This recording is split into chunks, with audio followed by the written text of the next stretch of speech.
So how has intuitive eating been going? Hey folks, my name's Allie. Let's get started.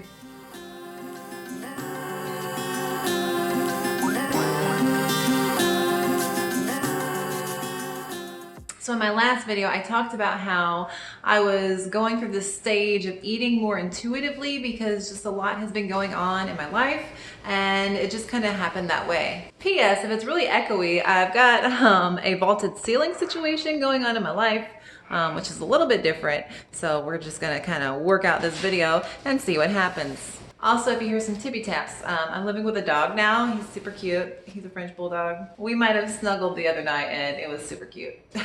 So in this video, I just want to talk about what I've been eating intuitively and the reasons why this is happening and why keto is so great for weight loss and weight maintenance in the long run and why it's so sustainable. I do want to start out by saying that I have heard a lot about intuitive eating, especially when it comes to people who kind of shun away dieting or, just say, I'm done caring about what I eat. I'm just going to eat until I feel satisfied. And so that doesn't usually fix in with what I talk about, which is weight loss and weight maintenance with a ketogenic lifestyle. So as somebody who does focus a lot on weight loss and weight maintenance and who used a ketogenic lifestyle to lose 170 pounds in the course of 2 years, I always thought that I was going to have to be a person that weighed and measured her food. And I was okay with that because it worked for me and it helped me get healthy and helped me be more confident and look better, and just it really changed my life. So I wasn't afraid of logging my food for the rest of my life. I thought that that was just something that would have to happen. And if I'm honest, I was actually a little scared not to log anymore. I'm a little scared to go off of keto. I feel like if I allow those foods back into my life, I wouldn't be able to control that. And if I did go back to being really strict on keto, it would be a lot more difficult because that's what I've heard has happened to so many people. So really in the last 5 years, I just hit my 5-year keto anniversary, by the way. But in the last 5 years, I have really just stuck to my guns and stuck with keto, and I've stuck with logging food. Again, because I was afraid that it would be too difficult if I fell off the wagon to get back on. So intuitive eating was never anything that I thought that I would try in my life after I lost my weight because I didn't want to put the weight back on. But, and there's always a but, I have been going through a lot of life changes recently. I have been moving. If you haven't noticed, I'm in a different place at the moment. And yeah, just some big life changes. I'm trying to just put myself out there more. So what's happened is I moved further away from where I work and where all my friends are. So on the weekends when I want to be more social and hang out with people that I like, I go stay at my mom's. I know, I'm a stereotype 30-year-old woman hanging out at her mom's house. Whatever, you gotta do what you gotta do. So on the weekends I'm over at my mom's, and after work I stop by my mom's and I eat a snack, and I'm still in the process of moving here because I'm trying to be real minimal and not bring everything at once and then go through it. I'm trying to see what I actually need. So for the past 3 weeks or so, I have been slowly moving. So I'm at my mom's after work. I'm at my mom's on the weekend, then I come here and I put stuff away, and I'm, living here Monday through Friday. P.S. That's why in my last video I had to buy duplicates of everything because I'm kind of living in 2 places. But my lifestyle changed, and so how did this, new lifestyle affect my eating? Well, when I was coming home here, I was getting here really late. I was exhausted. I had been working all day, Monday through Friday, and I'd get here at 9 or 10 at night. So what that meant was I was snacking more while I was at my mom's, packing things, organizing things, or just hanging out there during the weekend. So I was snacking while I was there, and I found myself tending towards nuts, especially after work, because they're so easy. Nuts and my cheese and my corned beef, which I kind of raved about in my last video. Whatever. But those are things that I can just not have to prepare. I've definitely been going less vegetable, although I love vegetables, but they go bad if you're not eating them regularly throughout the week. You have to chop them and make a mess in the kitchen and, make a big pile of trash with all the dead ends of things. So it just hasn't been practical for me these last few weeks. So things that are easier to snack on, like nuts and cheese and canned beef that I can just stick in the fridge and pull out and slice off, works for me. So yeah, when I do like get off work around 4:30 or so, I'll take like a handful like this of nuts and I'll just eat it. If you haven't tried these Carolina Nut Company nuts, they're so good. Some people say don't eat peanuts, but because they're legumes or whatever, but they're about the same calories and about the same carbs as almonds. So I say do what you want if it fits your day. These are the Sriracha Ranch, and no, they're not a sponsor, but hey, Carolina Peanut Company, I could be a sponsor. You could be my sponsor if you'd like, because I do love these. They're pretty good. So, I take a few handfuls like this, maybe have a glass of my wine right around 4:30 when I get off work. And that would like sustain me until I was ready to eat dinner or when I could eat dinner. And so for the last couple weeks when it is dinner time, I will take a chicken breast and I will sprinkle some Montreal chicken spice all over it. Boom, super duper good. I just kind of broil in foil because it's easy cleanup, so I don't even have to wash this pan and just rinse it off. And then I'll make my mozzarella and tomato salad because literally I just slice the mozzarella, slice some tomato, there's little cleanup, and I drizzle some balsamic and my basil. Basil, you guys got on to me last time about the basil. Whatever. And that's my dinner. And then maybe I'll have some more nuts afterwards, maybe some pecans. So I've been doing all of this basically without measuring anything, and I'm really surprised to find that I feel satisfied, and I finally, for once in my life, have this mental ability to say, okay, that's probably enough now, without having to measure it and log it. I have never had that ability before to just turn off. When I was fat, could not do that, obviously. When I was losing weight, had to log it, had to know exactly what I was eating. And now when I'm at weight maintenance, I've been, logging and measuring everything every day, basically. Even when I go out, I try and estimate what I had. I've been doing that for so long, for the past 5 years, that I was scared not to do it.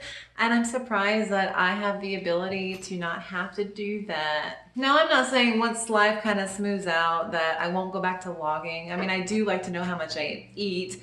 And I do like to know that I'm not going over, but y'all, I'll be honest, my goal weight is 150 for the past 3 weeks, even though it's been crazy and hectic, and I haven't been logging and measuring very much at all.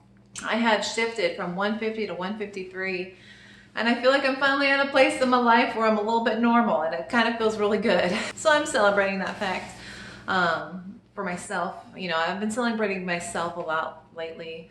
Just trying to become a happier person overall, just trying to do the things that I need to do for myself. And so that's what I've been doing. I've been just being more intuitive, more knowledgeable about myself, about what my body needs, and I feel good about that. One thing that I do credit keto with is that it has definitely taught me so much about how my body works, and it has taught me so much about nutrition and portion sizes and, what junk food is. And so without, going through that whole ketogenic weight loss process, I wouldn't be here at this point. So I'm not saying that you should just ever start any weight loss diet and just try and eat intuitively. Because people who are overweight, I'm guessing, are food addicts, and we have issues with overeating, obviously, and we use food to cope when things get tough or when we're happy, and we have this emotional attachment. So using tools like scales and food logs is necessary, I believe, in the first stages of weight loss and weight maintenance.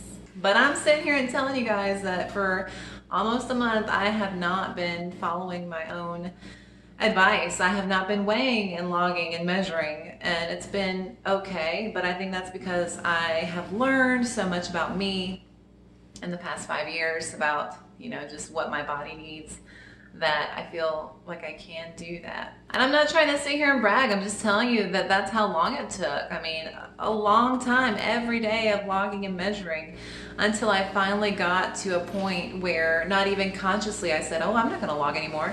It just happened, and I wasn't, noticing that I was gaining weight. And that's surprised me. I was very, very surprised. So what I'm finding that I'm tending towards are good, tasty snacks, because I eat one meal a day. I eat OMAD, and I've been doing that for about a year. But what I'm finding now is that I like to snack around my big meal. So my big meal tonight is that chicken breast with the mozzarella and tomato salad. So I'll snack around that. But I want my snacks to be really tasty so that I'm satisfied. And so like these nuts are pretty good. I got some pecans, I got my corned beef and my cheese and my wine. So that's just my approach to it. But I've definitely been finding that for my main meal, I will eat a leaner meat like a chicken breast. That's okay, you can eat chicken breast on keto. But I'm supplementing my fat intake in tasty snacks that I enjoy. So yeah, I could eat a big fatty piece of steak with like a vegetable side, like some easy broccoli that's steamed in the microwave. But that wouldn't satisfy me. I really like my tasty snacks. I like my mozzarella with some balsamic drizzled on it. I like my corned beef. So that's how I do it. So I prefer that variety. But for other people, they're gonna need that big fatty cut of beef, and that's gonna fill them up. That's what's gonna satisfy them. And so again, this shift in my approach to health and weight maintenance was not intentional. I've just been going through a lot, moving. I'm in 2 online classes for work that are gonna help me get, stay certified as a teacher.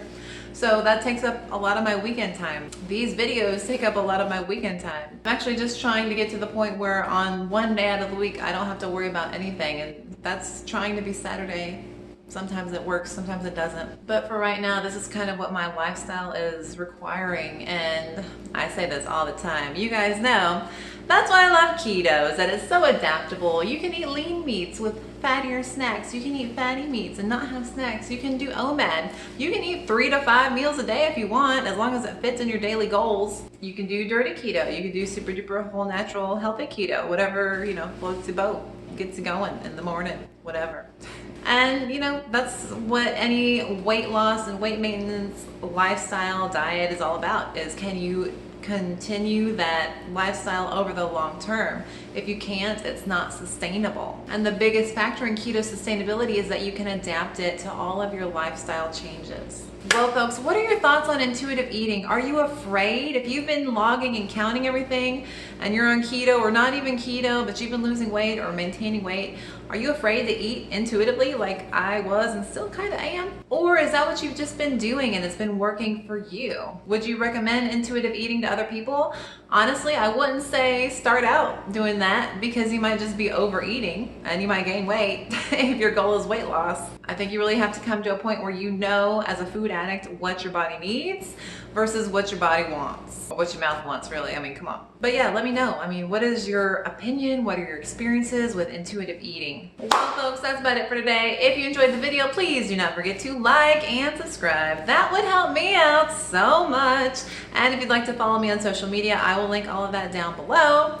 You should definitely check out my Instagram. One day I want to be Instagram famous. I haven't posted in a couple weeks because I've been busy, but I plan on posting some more pretty soon, so you should check it out and be there when I do post, okay?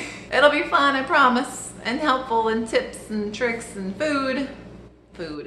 Come on, food. Again, thank you guys so much for watching. My name's Allie. Have a good one. Bye!